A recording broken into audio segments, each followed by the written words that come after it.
bad. I could see that happening. ECW? Okay. I want to talk about this instrument briefly too, because you just got it yesterday and Yeah. it's gorgeous. Yeah. What is this? Can you hold it up? Sure. So, this is the prototype of this signature acoustic guitar that I'm working on with this Vancouver company, Prestige. I've got very close relationships with the companies that I work with, and I'm very loyal to the brands. Like, I've been the same thing keeps me married for so long. Is like I know what I want, and then once I get it, that's what I want. Like I don't want to go look for something else. Like I'm good. Right.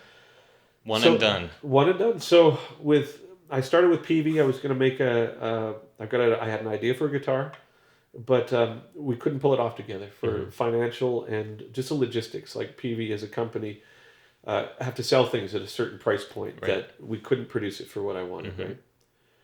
So I went to Framus and they said, we'll do exactly what you want and you can take all the time you need. So I have come up with this guitar with them called a Stormbender, which is exactly the guitar that I want. So I got to design the body, I got to design the pickups, I got to design... this is new, the Stormbender? I've been working on it for about 3 years, but it was released last year. Okay, I thought so. Yeah. All right. But, I took it on tour for 2 years and then refined it, like little things, like this cut here is bugging me, the pickup selectors needs to be here as opposed to there. The tilt to the neck, because I want it to be mahogany with maple top and a set neck, but I want the cutaway to feel like a through, but I want it to sound like a set, and I want it to be thicker, I want it to be heavier. When I lay it on the ground, I don't want the headstock to touch the ground because I'm going to step on it, you know what I mean? And they did it. And all the things you design a guitar for. Well, but I mean, the reason is it's like, unless I can get it exactly like that, I'll just use a guitar that's currently being produced. Right.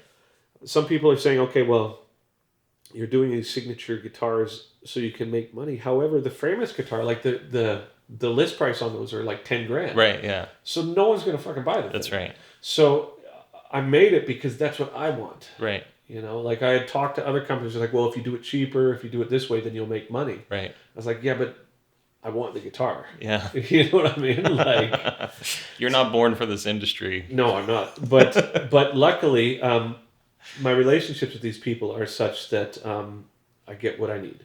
Yeah. And so I talked to Hans Peter at Framus, and I said, look, there's a Vancouver company named Prestige that I met in an elevator at NAMM, but they're just down the street from me.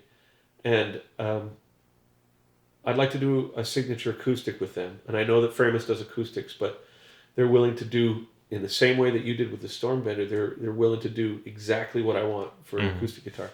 So this here, long story long, is the prototype of it. And I don't have a name for it yet.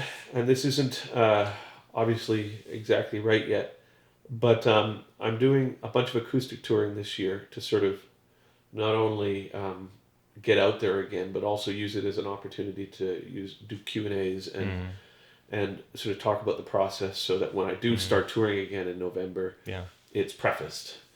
And so what I did with this was I wanted a certain thing, like I wanted a folk music type of guitar, like Gordon Lightfoot and all these sorts of things that I grew up with, which is a dreadnought type shape. But little things like, I like the dreadnought shape, but I do play up high. And so I wanted a cutaway, and I wanted the torrefied top, which is baked.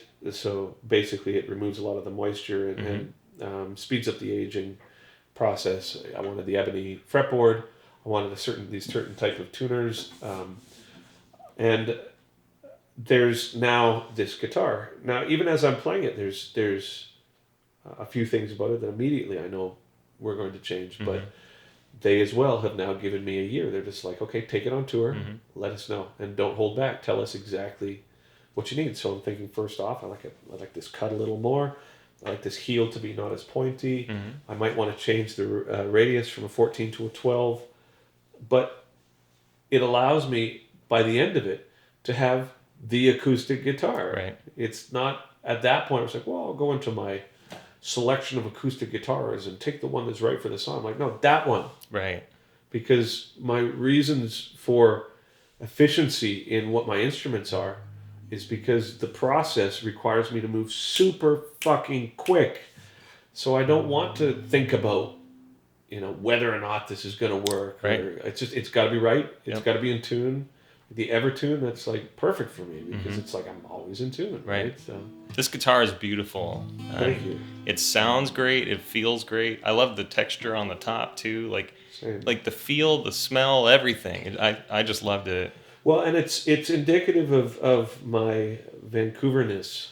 With the maple leaves. Yeah, they just put a little thing there as well.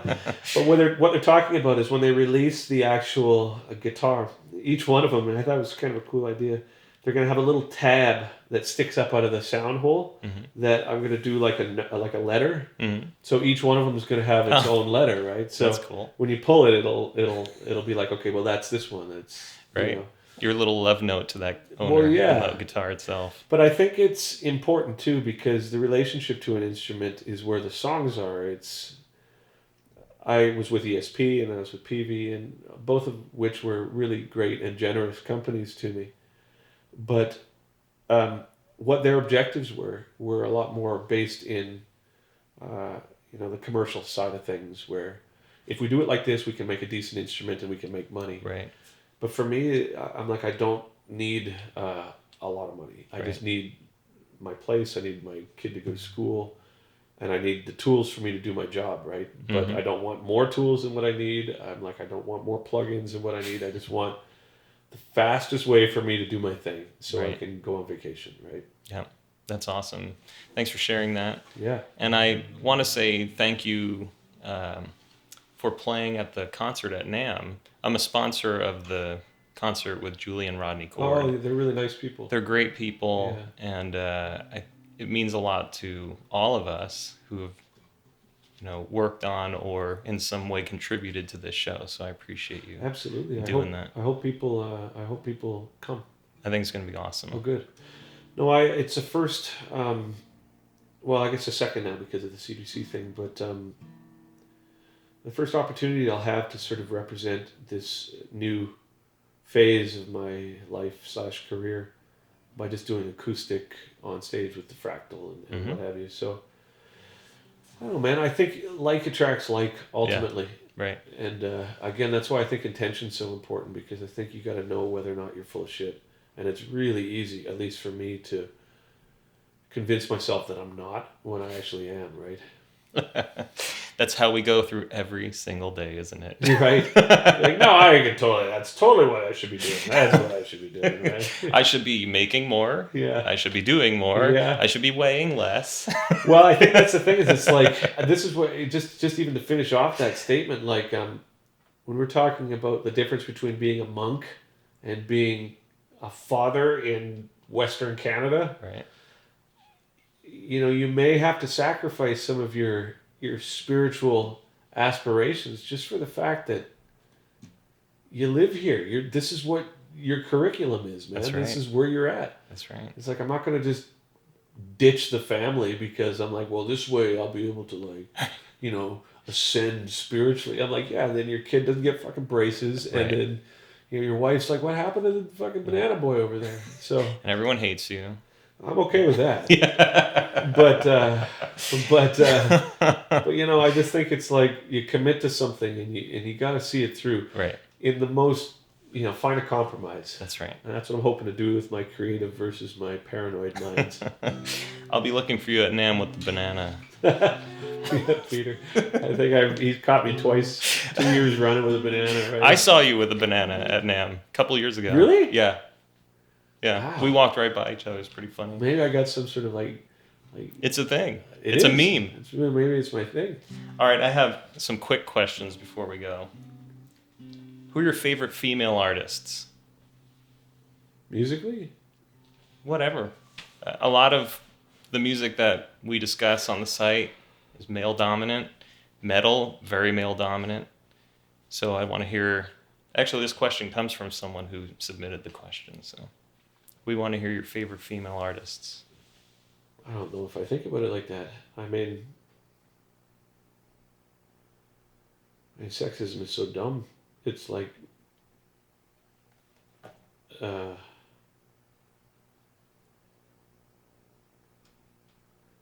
don't know. We can cut it out. No, it's all right. I think it's a good question. I listened to this ambient artist, Meg Bowles, Uh-huh. all last year.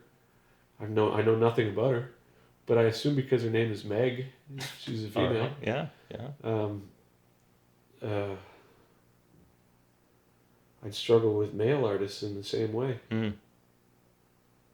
Do you listen to much? Are you listening to anything now? It's all ambient music, and I don't know what it is. The guy falling asleep on the keyboard. Yeah. It's, but I don't know who does it or what the name of it is. I just tend to put on Spotify ambient stuff and just, I'm looking for watercolors in the background rather than something that pulls me in, right? Very interesting. Yeah. Do you have a most surprising song of your own? That I've written? That you've written, yeah. I don't think anything that I've written surprises me. Okay. Yeah. Will there be an Ocean Machine 2? I doubt it. Oh, you mentioned Vai is playing on this new record too, so someone wanted to know. Yeah. What's next with you and Vai? Steve contacted me. Okay, going back in time, I did vocals on his last record, on that last chord song, and he really enjoyed that. And so I suggested, because he doesn't really jam, and I do, but not as much as I should. I said, well, we should just try writing something. I said, I got a ton of riffs. I'll send you a riff that I'm not totally married to. You do something to it, send it back. I'll do something to it, send it back. And we'll kind of do a chainmail on it. And we ended up writing a song called Starchasm that is a good start. It's really interesting. But admittedly, it sounds like two people who are tag teaming in terms of writing. And that's on Empath? No, it was going to be. Oh, okay. But I think it deserves to be something that we pursue together over time. So we've discussed doing writing together, that however long that may take, 5 years, 10 years. Excellent. But it's a good start. And then I sent him, there's the last song on Empath is called Singularity, and it's 22 minutes long, and it's not nearly as full of shit as that sounds. It actually, I think it makes sense. All right. And I don't know how it came up, but he asked to hear it, so I sent it to him, and he was really taken by it and asked to do a solo on it. And it was originally going to be Vernon Reid, who I had met, who's really a cool guy. Yep. But we just couldn't seem to make that happen. It was a complicated solo at the end that I was too lazy or whatever. I just didn't feel like figuring out what could make it work. And so Steve offered to do it, and he did, and he put a brilliant solo at the end of it. It's like, I've known this guy for 30 years, right? But every now and then I was like, oh, Steve Vai's on my record. That's still really cool. Yeah. He has that effect. I think it's him. It's him more than us. And I think the name too. Yeah. It's like I just remember being so taken by him as a teen, right? Right. That same here. Yeah. Absolutely. So it's still that, right? It's like, but no, he did a great solo on it, and it was really appreciated. Yeah. When we talk on the phone, I get butterflies in my stomach. When I call him or see his name on the phone, I'm like, Steve Vai. Right. And it's like, oh yeah, I've known this guy for 20 some years. Yeah, I think it's interesting though. It's like how we've all kind of grown together in a lot of ways. Absolutely. And his he'll be the first to admit that he's grown in a lot of ways too, and he remains one of the most generous people that I've worked with in this industry. He has done more for me than anybody. Yeah. I might even say the same about him for myself. Changed my life. Yeah, me too. Me too. So the album comes out when? I think March 27th. Cool. Yeah. Thanks so much for taking the time. Thank you, man. Really appreciate You're it. more than welcome, man. Thank you for the interview. It's Yeah. been a pleasure. Let's Thank go you get as well. some lunch. All right. Thank you. What are we going to eat?